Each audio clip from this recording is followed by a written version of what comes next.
To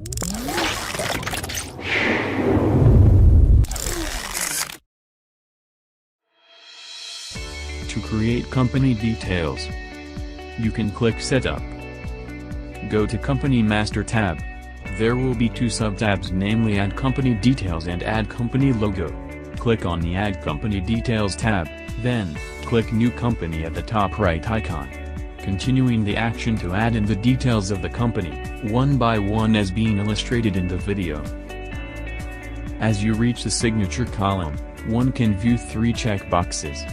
To start off, click on both the quotation checkbox and fill in the details below. Once done, go on clicking the next checkbox with similar steps as quotation. Once all the details are added in, click Save. To edit the information, click on the pencil icon. Finally, click on the home icon and view the company that you've just added in. These are the steps as illustrated. Thank you for watching.